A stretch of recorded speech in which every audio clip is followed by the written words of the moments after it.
یہ بتائیے گا کہ یہ جو 2-3 دن میں ایپیسوڈز میں جو چیزیں ہوئی ہیں اور بہت زیادہ انٹینس ہو گئی ہیں، پارلیمنٹ والا سین ہو گیا، یا میں پہلے آپ کا کامنٹ چاہوں گی علی امین گنڈا پور صاحب کا اس طرح غائب ہو جانا یا کیے گئے وغیرہ وغیرہ، پیچھے سے گرفتاریاں پڑنا اور پھر ان کا باہر آ کے ایک چانس دینا کہ میں تو اسٹیبلشمنٹ حکومت کے ساتھ بات چیت کرنے گیا تھا، اور پھر خان صاحب کا یہ بڑا آج کا اہم بیان ہے کہ اب دروازے بند ہو گئے ہیں. تو ڈو یو تھنک کہ علی امین گنڈا پور صاحب پلیڈ اے کروشل رول؟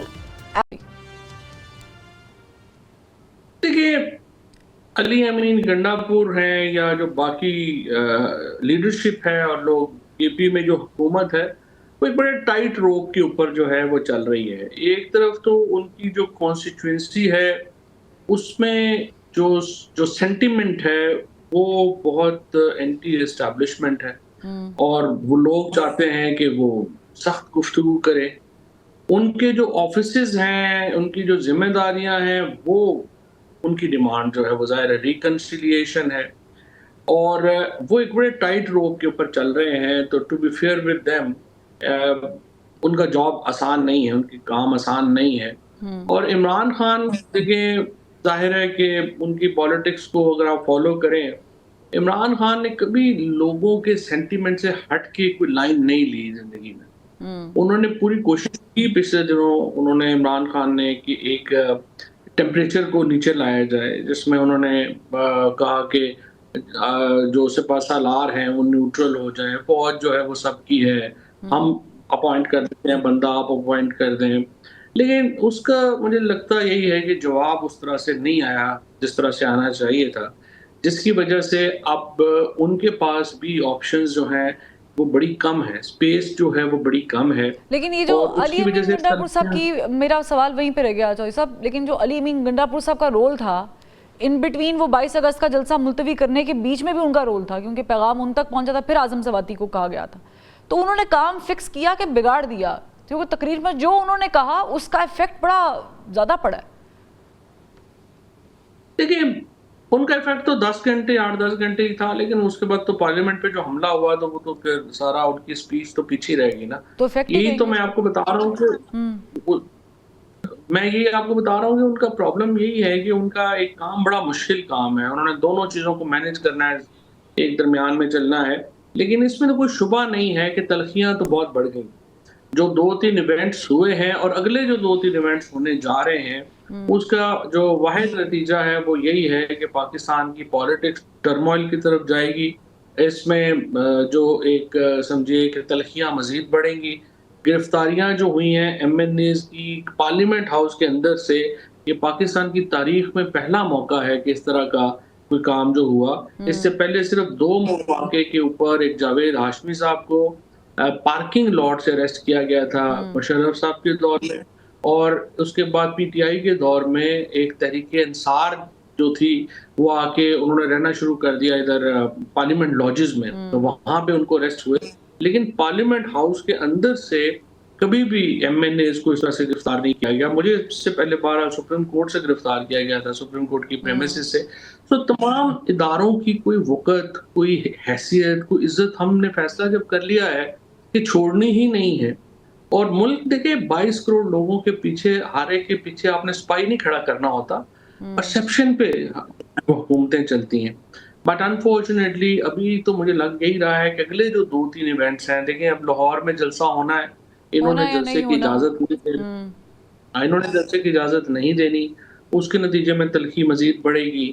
پھر ابھی ہم 2 ایونٹس جو کانسٹیٹیوشنل امینڈمنٹ کے لیے، جس طرح سے ابھی آپ جو چل رہی ہیں خبریں کہ 7 بلوچ کی بیگم کی بیوی اور ان کی بیٹی کو جو ہے اغوا کر لیا گیا ہے، ایم این ایز کو اغوا کیا جا رہا ہے. اگر اس طرح سے چیف جسٹس صاحب نے ایکسٹینشن لینی ہے اور اس طرح کے اقدامات جو ہیں وہ کیے جائیں گے، ان سے تلخیاں ظاہر ہے کہ بہت اوپر جائیں گی. لیکن ایسی سچویشن میں کہ جب پی ٹی آئی کے ساتھ ایک چیز آلریڈی ایک بہت لمبے عرصے سے ہو چکی، گزر چکی، اور پھر مذاکرات کا دروازہ باقاعدہ طور پہ کہہ کے بند کرنا کہ اب ہم نہیں کر رہے، تو پھر پاکستان تحریک انصاف کی آپ بالخصوص عمران خان صاحب کے پلے میں کیا بچا ہے؟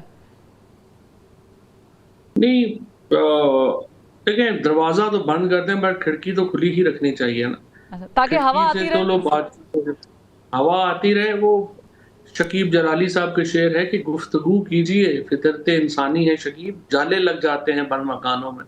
तो आप मकान बंद नहीं रखते। बातचीत होती रहनी चाहिए, चीज़ें आगे बेहतरी होनी चाहिए, लेकिन मसला ये है कि ताली दोनों हाथों से बजती है। अब तक जो सारा रुख लग रहा है वो ये है, बार-बार चीज़ें यही आती हैं कि जी एस्टेब्लिशमेंट बिल्कुल तैयार नहीं है, हुकूमत बिल्कुल तैयार नहीं है। तो जब आप स्पेस ही नहीं देंगे और तो फिर क्या होगा? फिर तो देखिए ना, आपने पॉलिटिक्स की, अगर पॉलिटिकल पार्टीज़ को स्पेस नहीं मिलेगी, तो फिर तो जिनके पास ताकत होगी फिर वही फैसले करेंगे ना, और रिटेलिएशन भी वही करेंगे जिनके पास ताकत है। ठीक। यही जो रवैया है उसकी वजह से हो ये रहा है कि खैबर पख्तूनख्वा और बलूचिस्तान में जो अल्ट्रा नेशनलिस्ट हैं, बल्कि अलहदगी पसंद जो है वो मजबूत हुए हैं। पंजाब के अंदर जो शिद्दत पसंद मजहबी तंजीमें हैं वो मजबूत हुई हैं। तो आपने तो पॉलिटिक्स, फिर अगर आप पॉलिटिकल पार्टीज अच्छा, को इस पे स्पेस नहीं मैं एक देते। छोटा सा और पॉलिटिकल स्पेस की आपने बात की, एक छोटा सा और सवाल ले लें। वो ये है कि अभी आज आपने देखा कि एक डिफरेंट माहौल था फ्लोर का, और इसमें वो जो कहते हैं चार्टर ऑफ पार्लियामेंट का जिक्र किया गया। एक बड़ी खुशाइंद बात है कि आप अपोजिशन को भी कह रहे हैं कि आए बैठे मिलके बात करते हैं, लेकिन ऑन दी अदर हैंड आप समझते हैं कि पीटीआई का जो केस डिलीवर करना था, जिन लोगों के हाथ में था, वो डिलीवर ठीक हुआ है? क्योंकि अगेन गंडापुर साहब की बहुत सारी बातें जो उन्होंने जलसे में की हैं से इख्तलाफात बड़े हैं, जो हमें लग रहे थे कि 22 अगस्त के जलसा मुलतवी होने, वो पैगाम रसानी के दौरान शायद थोड़ी सी बर्फ पिघली। नहीं, मेरा यही ख्याल है कि तलखियां तो बड़ी हैं ना जी, उसमें तो कोई शुबा ही नहीं है कि तलखियां बड़ी हैं। और वो जो जिस तरीके से तकरीर भी हुई, लेकिन पहले जिस तरीके से कंटेनर लगा के और सारे लोगों को उठाया गया, अरेस्ट किया गया पंजाब से, आप देखिए ना रावलपिंडी को तो बिल्कुल निकलने ही नहीं दिया गया, हर जगह पे कंटेनर लगा दिए।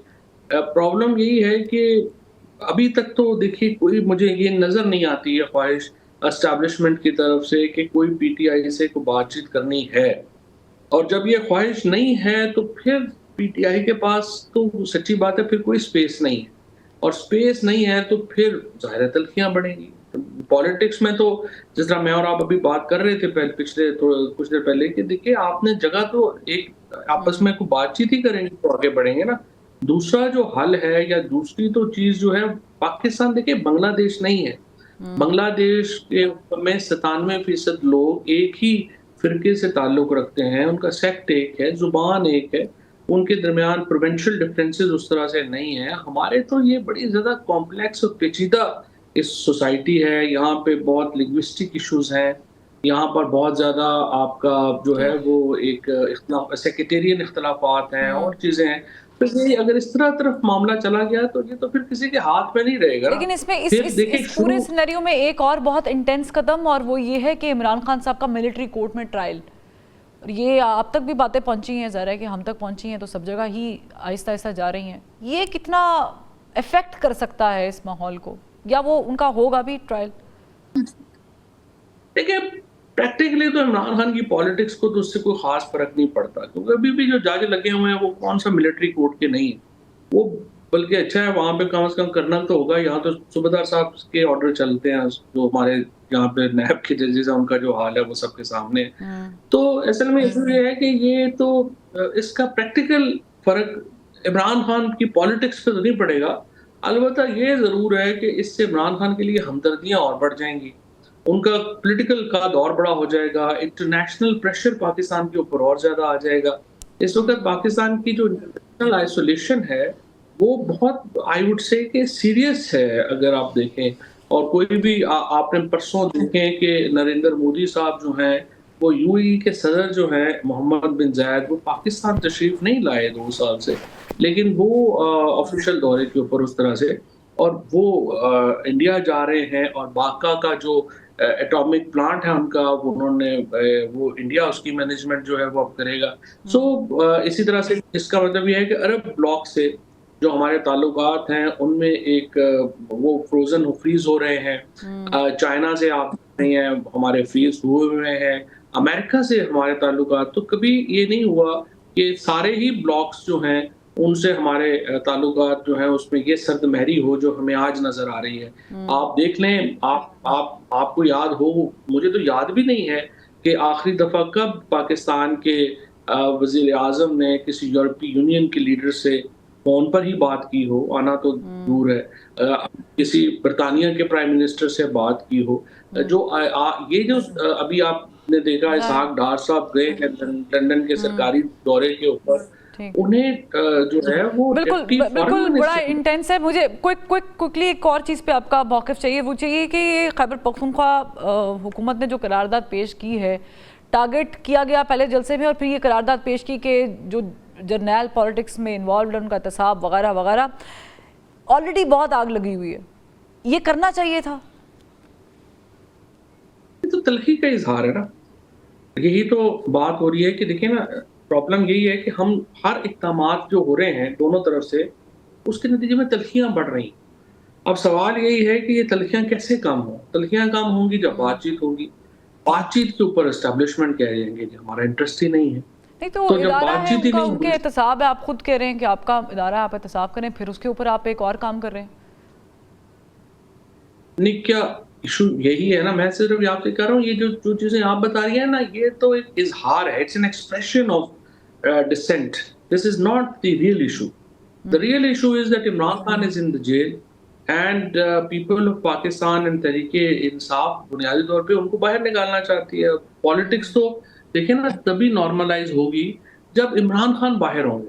जब तक इमरान खान बाहर नहीं आते, पॉलिटिक्स नॉर्मलाइज नहीं हो सकती।